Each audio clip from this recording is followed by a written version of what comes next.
વંદે માતરમ વિદ્યાર્થી મિત્રો, દીકરાઓ, લાસ્ટ લેક્ચરમાં આપણે ભણ્યા હતા સેક્રેટરીના ગુણો. 12 ગુણનો આપણે અભ્યાસ કર્યો હતો. ચાલો આજે આપણે 11 લાયકાતો ભણી લઈએ. સરસ મજાનો 5 માર્ક્સનો સવાલ છે. પૂરા ધ્યાન અહીંયા. Pen, pencil, rubber, notebook, text box સાથે લઈને બેસવું. ચાલો જ્યાં જ્યાં કહું ત્યાં અંડરલાઇન કરવાનું થશે પેન્સિલથી. ચાલો, સેક્રેટરીની લાયકાત. લઘુત્તમ લાયકાત કંપની ધારામાં જણાવેલ છે. ઓછામાં ઓછી લાયકાત હોવી જોઈએ. અને કઈ લાયકાત છે પહેલાં જ મુદ્દામાં આપણે ભણીશું કે ભાઈ સેક્રેટરી પાસે લાયકાત હોય તો એ યશસ્વી ફરજ બજાવી શકે, એટલે કે યોગ્ય ફરજ બજાવી શકે, કંપની માટે બેસ્ટ ફરજ, ફાયદાકારક એ ફરજ આપી શકે. તો લાયકાત શિક્ષણ અને તાલીમ દ્વારા મેળવી શકાય. લાયકાત કોઈ પણ મેળવી હોય, ડિગ્રી જોતી હોય ને, સર્ટિફિકેટ, તો એનો કોર્સ કરવો પડે, શિક્ષણ લેવું પડે, ભણવું પડે, પ્રેક્ટિકલી તાલીમ લેવી પડે, ટ્રેનિંગ લેવી પડે, પછી જ યોગ્ય રીતે ગણાય. તો વિદ્યાર્થી મિત્રો, ચાલો તૈયાર છો? ઓકે, ચાલો તો આપણે ભણી લઈએ કે ભાઈ પહેલો મુદ્દો શરૂઆત કરીએ. તો કે ભાઈ શૈક્ષણિક લાયકાત. શૈક્ષણિક લાયકાતમાં કઈ કઈ લાયકાત હોવી જોઈએ? ચાલો લો હાથમાં પેન્સિલ, કરો અંડરલાઈન. સેક્રેટરી પાસે institute of company secretary of ઇન્ડિયાનું પ્રમાણપત્ર. શું કીધું? Institute of company secretary of ઇન્ડિયાનું પ્રમાણપત્ર હોવું જરૂરી છે. યાની કે ICSI વતી જે પ્રમાણપત્ર આપવામાં આવે કે institute of company secretary of ઇન્ડિયાનું પ્રમાણપત્ર સર્ટિફિકેટ હોવું જોઈએ. બીજી રીતે કહીએ તો કંપની ધારા મુજબ સેક્રેટરી હોવો જોઈએ. કાયદાની ડિગ્રીઓ તથા તેને દસ્તાવેજો બનાવવા અને કરાર ઘડતરમાં મદદરૂપ બને છે. તેને કંપનીના દસ્તાવેજો, પત્ર વ્યવહાર કરવો હોય, કાયદા કાનૂન ઘડવા હોય તો એને જ્ઞાન છે એ મદદરૂપ થાય. ત્યાંથી એની પાસે ડિગ્રી હોવી જોઈએ. હિસાબી વ્યવસ્થાનું જ્ઞાન. તો કે ભાઈ અકાઉન્ટિંગને લગતું કયું નોલેજ?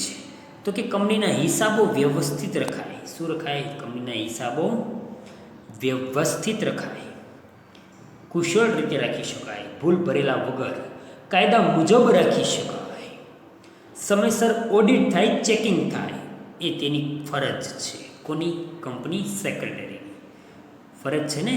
ઓડિટ થવા જોઈએ, કાયદા મુજબ હોવા જોઈએ, ગેરકાયદેસર હોવા ના જોઈએ, કોઈ ગોટાળા ના હોવો જોઈએ, એટલે કે વ્યવસ્થિત હોવો જોઈએ. તો જ શેર હોલ્ડર સમક્ષ વાર્ષિક હિસાબો રજૂ કરી શકાય.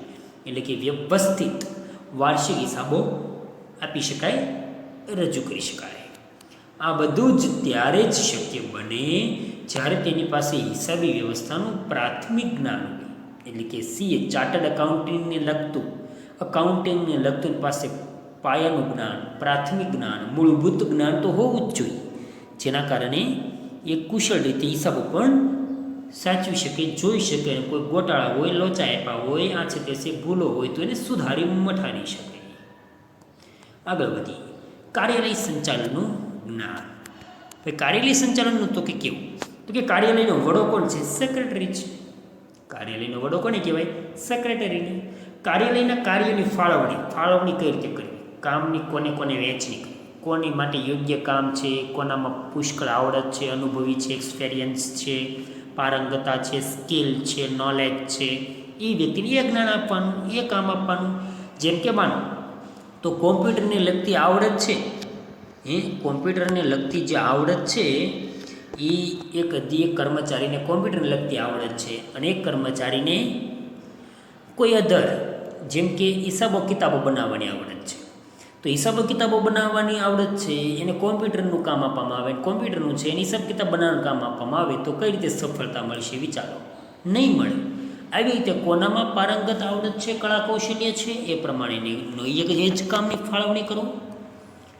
જુદા જુદા વિભાગો વચ્ચે સંકલન સાધવા માટે બધા વિભાગો, વેચાણ વિભાગ, ખરીદી વિભાગ, નાણાં વિભાગ, કર્મચારી વિભાગ હોય, ઉત્પાદન વિભાગ હોય, જાહેરાત વિભાગ હોય, બધા વચ્ચે સંકલન એટલે કે વાદ વિવાદ, ઝઘડા, ઈર્ષા હોવી ના જોઈએ.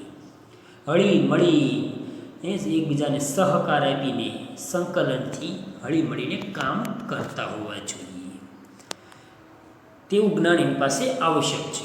એટલું જ નહીં, રોજબરોજના કાર્યાલયમાં સંચાલનમાં ઊભા થતા પ્રશ્નો, રોજબરોજના કર્મચારીના પ્રશ્નો હોય, ઉત્પાદનને લગતા પ્રશ્નો હોય, ખરીદીને લગતા પ્રશ્નો હોય, વેચાણમાં તો કે વેચાતું નથી, કિંમત વધારે છે, ઘટે છે, માંગમાં ઘટાડો થયો, વધારો થયો, પ્રોડક્શન ઘટે છે, વધારે છે, એ બધા અંગેના રોજબરોજના પ્રશ્નોના ઉકેલ માટે એની પાસે ઓફિસ સંચાલનનું જ્ઞાન આવશ્યક છે. એટલે કે કાર્યાલયનું જ્ઞાન એની પાસે હોવું જરૂરી છે. વિદ્યાર્થી મિત્રો, આગળ વધીએ વિદ્યાર્થી મિત્રો, તો કે સભા સંચાલનનું જ્ઞાન. તો કે ભાઈ આવતીકાલે આપણે એ સભા બોલાવવાની છે, મિટિંગ બોલાવવાની છે. તો મિટિંગમાં શું શું બોલશું, કઈ રીતે બોલશું, કઈ રીતે પ્રશ્નનો ઉકેલ લાવીશું, કઈ રીતે ચૂંટણી કરશું, કઈ રીતે જાહેરાત કરશું, કઈ રીતે વ્યવસ્થિત શાંતિથી શાંત સ્વરૂપમાં શાંત વાતાવરણમાં મિટિંગ, સભા, વાદ વિવાદ, ઝઘડા કર્યા વગર વ્યવસ્થિત કમ્પ્લીટ સમય પ્રમાણે સંપૂર્ણ સફળ બનવી જોઈએ. એટલે કે મિટિંગ વ્યવસ્થિત પૂર્ણ થવી જોઈએ. તો કે સેક્રેટરીએ સંચાલક મંડળની એટલે કે બીઓડીની સભા, શેર હોલ્ડરોની સભા હોય, શેર ધારકોની, ડિબેન્ચર હોલ્ડરો, ડિબેન્ચર ધારકોની સભા હોય, લેણદારો યાની કે વેપારીઓની સભા ભરવાની હોય છે. આ સભા ભરતા પહેલાં તો શું કરવાનું, તો કે સભા દરમિયાન એટલે કે સભા પહેલાં કઈ રીતે નોટિસ આપવાની, આમંત્રણ આપવાનું, કોને કોને આપવાનું એ અંગે, સભા દરમિયાન એટલે કે સભા ચાલુ છે તે દરમિયાન કઈ કઈ ફરજ આવે, અને સભા પછી તો કે સભા પછી કોણ આવ્યા હતા, કોણ નથી આવ્યા, સભા ચાલુ ત્યારે એની કોણ કોઈ કયા શબ્દો વાક્યો બોલ્યા છે, કોને કેવા મંતવ્યો આપ્યા છે, કેવા ડિસિઝન લેવાના છે, કયા મુદ્દા પર ચર્ચા વિચારણા થઈ છે, અને સભા પહેલાં નોટિસ આપી કે નહીં નથી આપી, આમંત્રણ આપ્યું નથી આપ્યું, આ બધાની પૂરી ફરજ બજાવવાની છે વિદ્યાર્થી મિત્રો.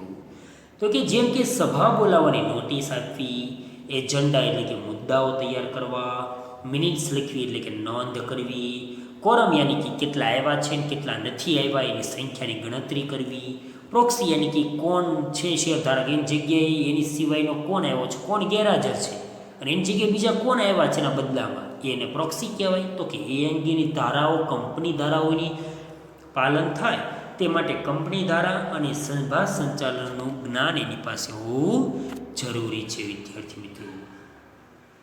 આગળ વધીએ વિદ્યાર્થી મિત્રો, તો કે ભાઈ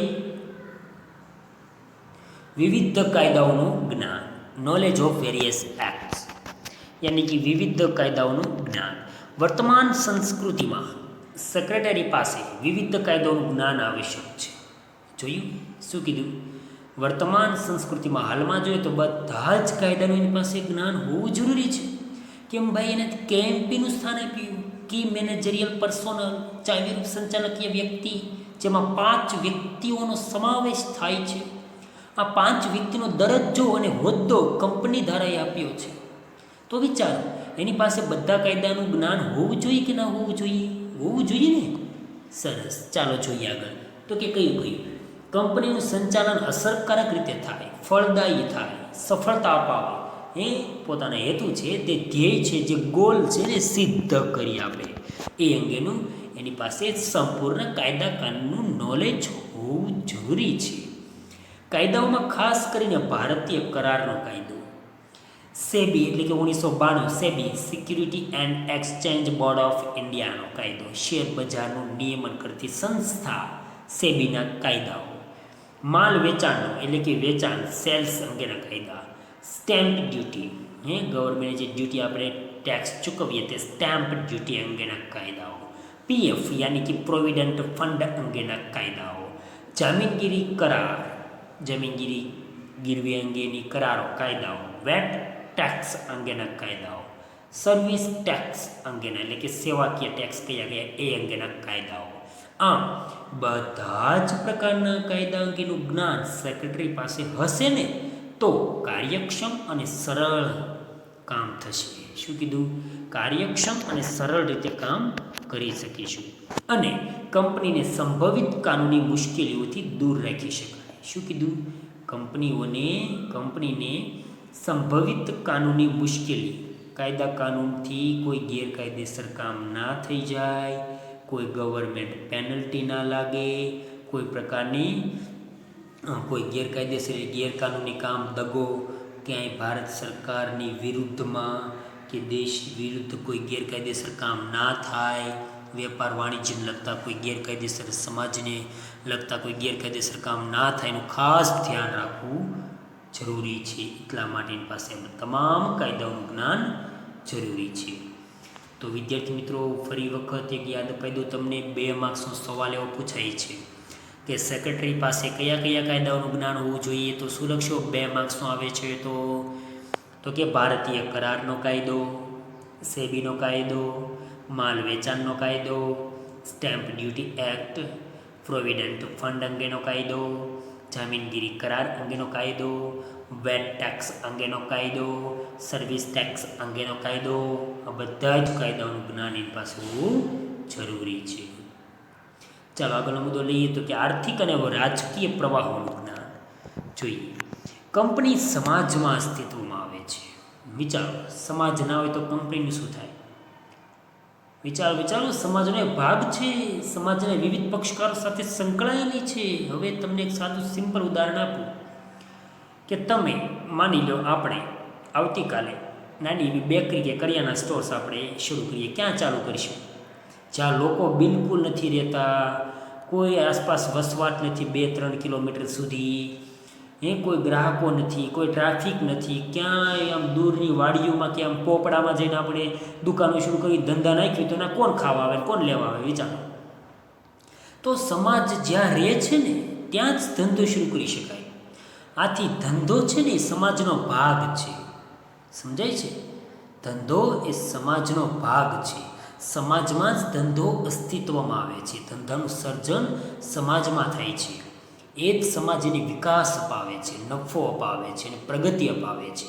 કેમ કે સમાજ છે તો ગ્રાહકોને આવશે લેવા. સમાજમાં કોણ કોણ આવે? સરકાર આવે, ગ્રાહકો આવે, વેપારીઓ આવે, દુકાનદારો આવે, બેંકો આવે, નાણાકીય સંસ્થાઓ આવે, ગવર્મેન્ટ સરકારી વિભાગો આવે, બધું જ આવે. ટપાલ, ટેલિફોન, નેટવર્કથી માંડી બધું આવે. હવે બધેથી દૂર વહી જાઓ ને જંગલમાં જઈને ધંધા શરૂ કરો તો ના કોણ આવે? વિચારો. કોઈ આવે? ન આવે. પણ સમાજનો એક ભાગ છે. કોઈ પણ ધંધો, કોઈ પણ કંપની સમાજને વિવિધ પક્ષકારો હોય એની સાથે.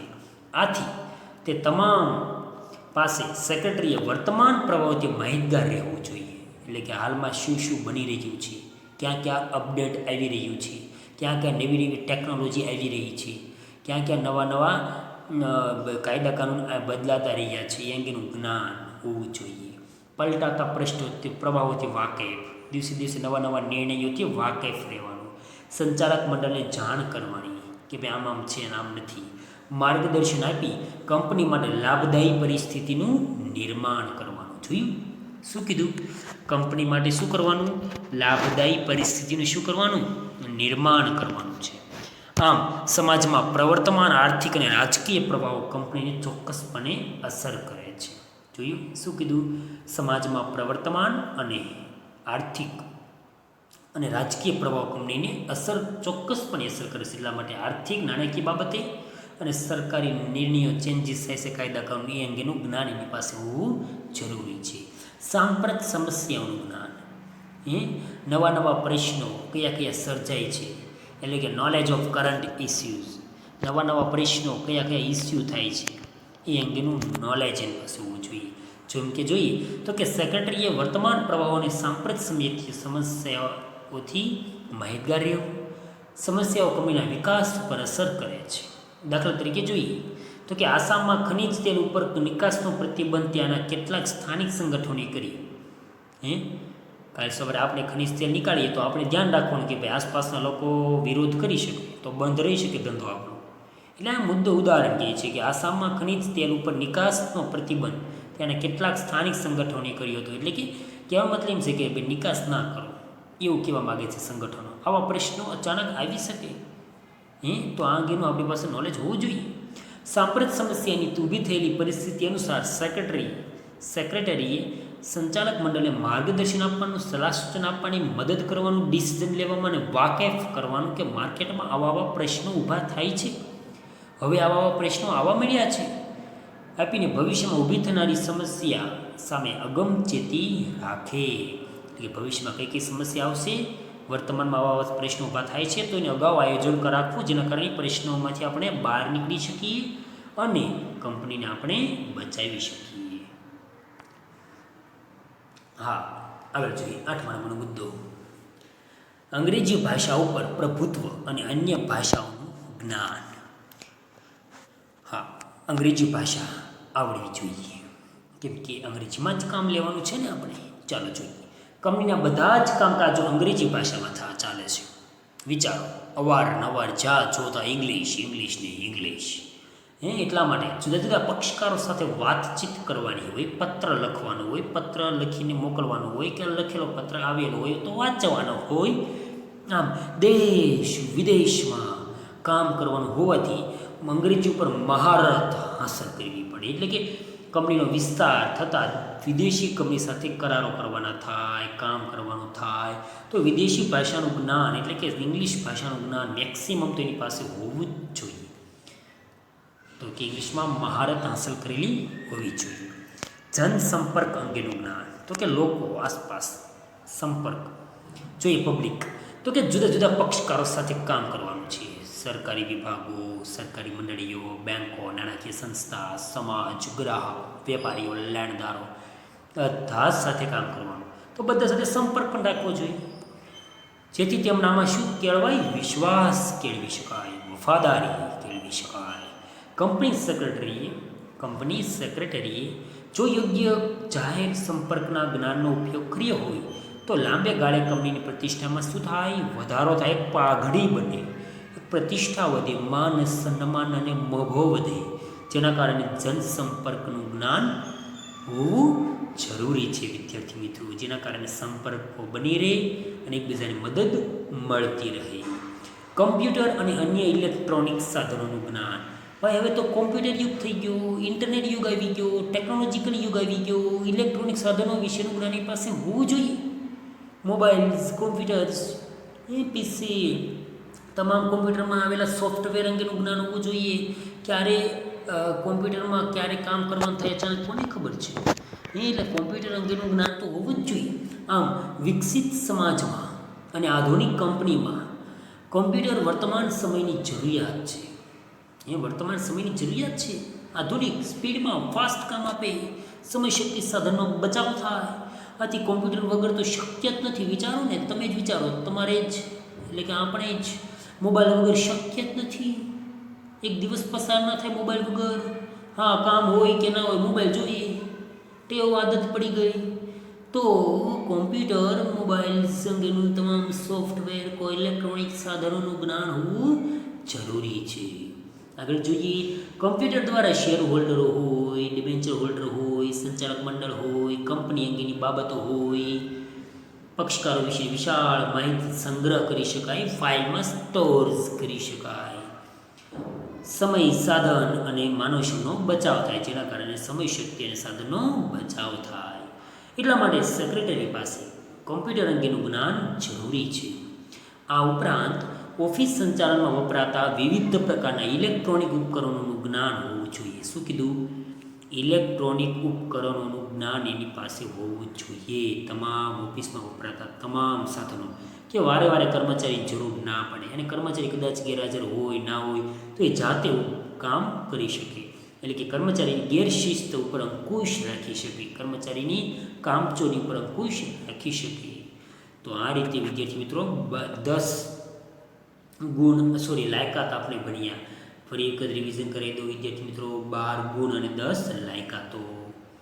ચાલો, લાયકાતમાં કઈ લાયકાત ઇમ્પ્રુવ છે? શૈક્ષણિક લાયકાતમાં institute of company secretary of ઇન્ડિયાનું સર્ટિફિકેટ, હિસાબી વ્યવસ્થાનું જ્ઞાન, કાર્યાલય સંચાલન ઓફિસકીય જ્ઞાન, વિવિધ કાયદાઓમાં અલગ અલગ કાયદાઓ ભણ્યા તે અંગેનું જ્ઞાન, આર્થિક અને રાજકીય પ્રવાહ અંગેનું જ્ઞાન, સાંપ્રત સમસ્યા રોજબરોજના સમસ્યા પ્રશ્નો અંગેનું જ્ઞાન, અંગ્રેજી ભાષા ઉપર ખાસ પ્રભુત્વ હોવું જ જોઈએ, જનસંપર્ક અંગેનું જ્ઞાન, કોમ્પ્યુટર અંગેનું જ્ઞાન, જેના કારણે કામ કરવામાં સરળતા રહે, સમય શક્તિ અને સાધનનો બચાવ થાય. તો વિદ્યાર્થી મિત્રો 10 ગુણને લાઇનમાં 10 લાયકાતોને લાઇનમાં લખવાના, મુદ્દાની યાદી બનાવવાની, હરેક મુદ્દા સમજાવવાના, લ્યો નોટ પેન હાથમાં ને લખો સવાલ. સેક્રેટરીની લાયકાતો વિસ્તૃત સમજાવો, 5 માર્ક્સ. ઓકે, ફરજિયાત લખવાનું છે, પાકું કરવાનું છે, આવતીકાલે મને મોઢે આપવાનું છે, હું પૂછીશ તમને પાકું. ઓકે, ચાલો વિદ્યાર્થી મિત્રો, નેક્સ્ટ લેક્ચરમાં બીજા મુદ્દા આગળના નેક્સ્ટ મુદ્દા વિશે આપણે અભ્યાસ કરીશું. ત્યાં સુધી વિદ્યાર્થી મિત્રો આવજો.